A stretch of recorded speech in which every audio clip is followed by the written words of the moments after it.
From the once masterful director who just couldn't leave well enough alone comes Star Wars, the first one. We are not calling it A New Hope.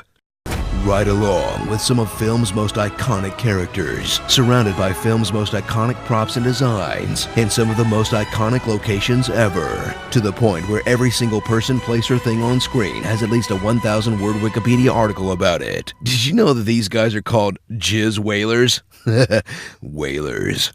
Meet heroes like Princess Leia, the most interesting of the two human females in the entire movie, Han Solo, a real Han Solo type, Obi-Wan, a wise Jedi Master who doesn't remember the droid that saved his life several times. I don't seem to remember ever owning a droid. The droids, conscious beings with feelings and free will, who are bought and sold as slaves. You think they'll melt us down? Please don't deactivate me. Hashtag Droid Lives Matter, guys. And Luke Skywalker, a whiny space brat. But I was going into Toshi Station to pick up some power converters. Kinda reminds me of someone. It's all Obi-Wan's fault. There's nothing I can do about it right now. I hate them. But they're gonna kill her! It's not fair. It just isn't fair. Wait, so Hayden Christensen's acting choices were intentional? Whoa, mind blown. Together, they'll go on one of the most epic space journeys of all time that would have been totally unnecessary if anyone had email. I have placed information vital to the survival of the rebellion into the memory systems of this R2 unit. To take on the evil empire with an army of clumsy idiots. Take over. Led by the most threatening villain of all time, Darth Vader, until you hear his original voice. Start tearing this ship apart piece by piece until you find those tapes. Find the passengers of this vessel. I want them alive! Not so epic now, are you, bro?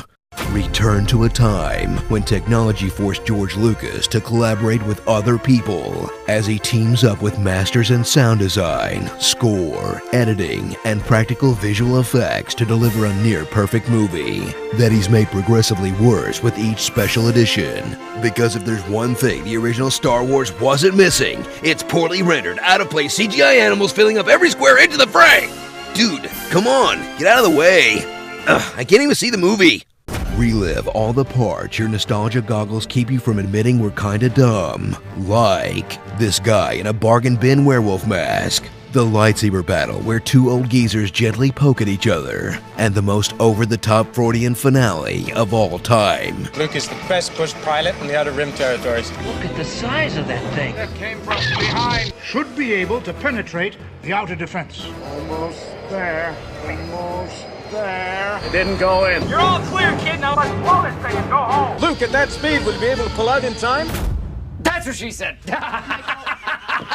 So whether you're an old man who can move on from a 38-year-old movie for children, or a contrarian kid who thinks he's being edgy when he says the prequels were better, one thing is for sure. Han shot first. The Empire Strikes Back.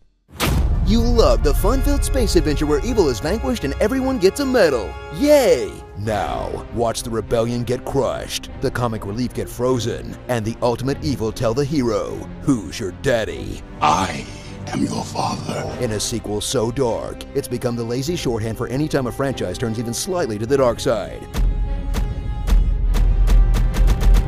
Yeah, well, this is actually The Empire Strikes Back of honest trailers. So there, yeah. Witness a movie full of excellent directing, great acting, brilliant dialogue. Why, you stuck-up, half-witted, scruffy-looking nerve herder. Gorgeous music and iconic moments that will stay with you for a lifetime. I love you. I know. But, let's see. What the nitpick here? Sometimes they pronounce Han Solo's name different. Han! What about Han? Han, get up here. Do you think that after what you did to Han, the world... Haha! You suck, perfect movie! This is gonna be a tough one, isn't it? Revisit all of your favorite characters 3 years after they shot their balls into the egg hole, like Princess Leia, who's proof that Lucas either didn't have these movies planned out as much as he claims, or he was into some pretty weird stuff. Han Solo, a charming smuggler who's not afraid to make a point with his hands. No! I can arrange that. Put them back together. Know where Commander Skywalker is? That's right, my friend's out in it. Wait a second. But you Punch it! Shh! Turn her around. Stand by the manual release. And Luke Skywalker, the magical moisture farmer who's no longer a whiny brat. Now he's just dumb. Whether he's crashing his X-Wing into a swamp, getting tricked into a hole, running out of a warm cave to freeze to death, losing a fight to slow-moving pieces of furniture, or ignoring the advice of the last living Jedi. Luke, you must complete the training. I can't keep the vision out of my head. They're my friends. I gotta help them. Well, at least they have a spare.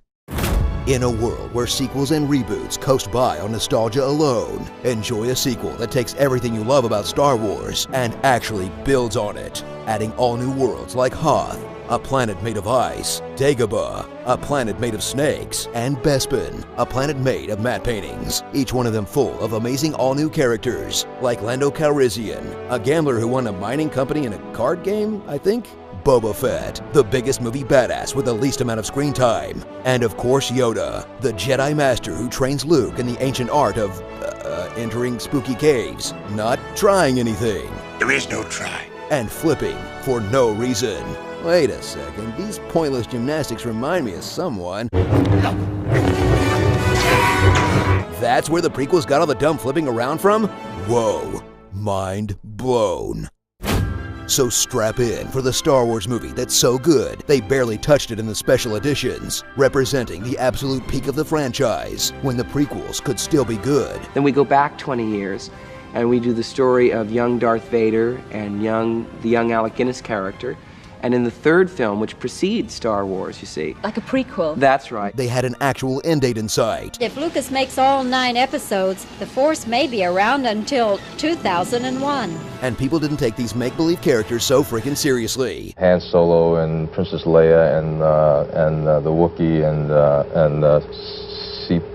3CPO. Star Wars, Return of the Jedi. From creative visionary George Lucas, and once Spielberg, Lynch, and Cronenberg passed, the cheapest director he could find, comes a film that had to live up to impossibly high expectations, and said, screw it, we're making a kids movie, full of burp gags, slapstick comedy, and Boba Fett going out like Wile E. Coyote.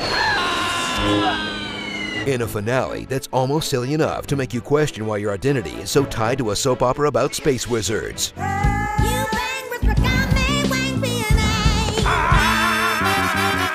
That's it. I'm a Trekkie now. What does God need with a starship? Ugh, never mind.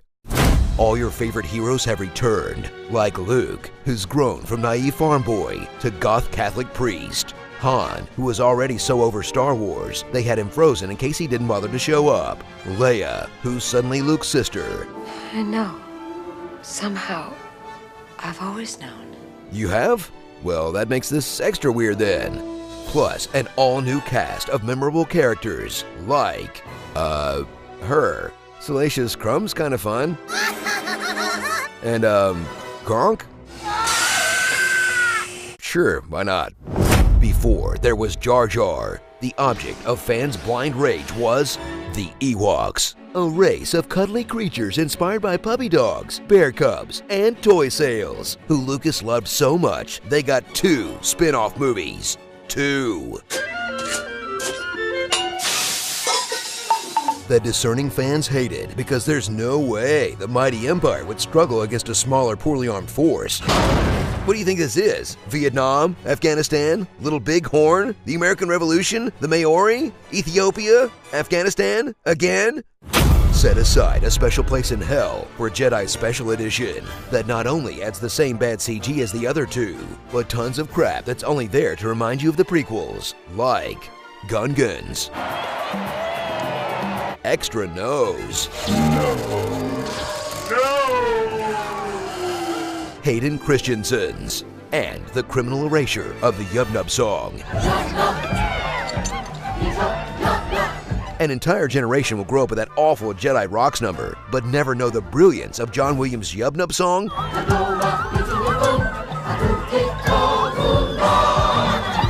For shame.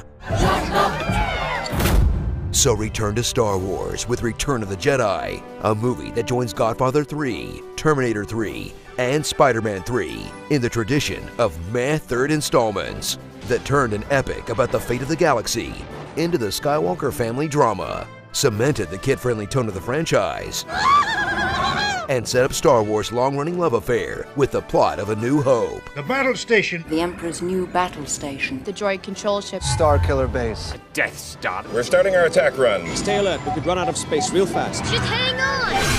I'm going in. We're going in.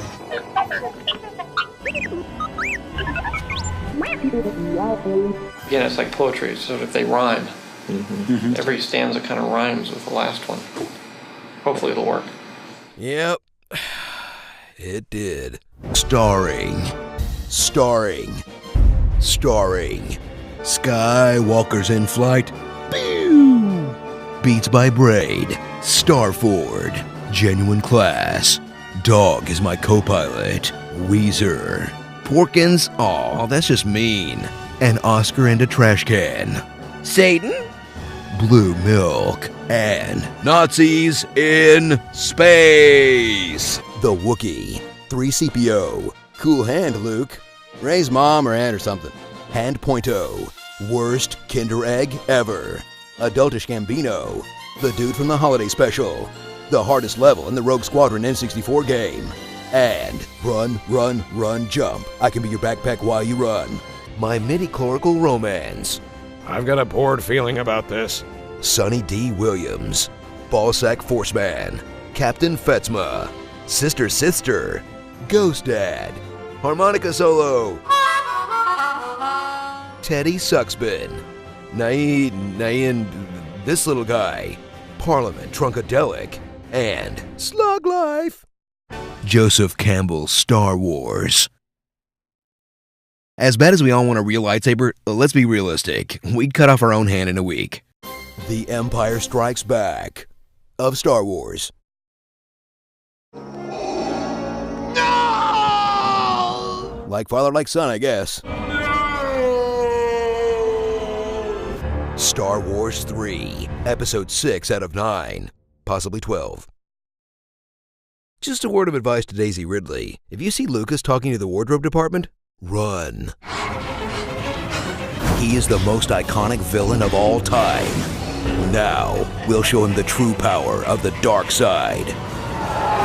They say girls want a guy that reminds them of their dad. That's why I've been using my vibrator so much. I'm a grown man! You hear that, Obi-Wan? I've got the high ground now. Me, you dick! A tough black exterior with a soft, weak white man inside.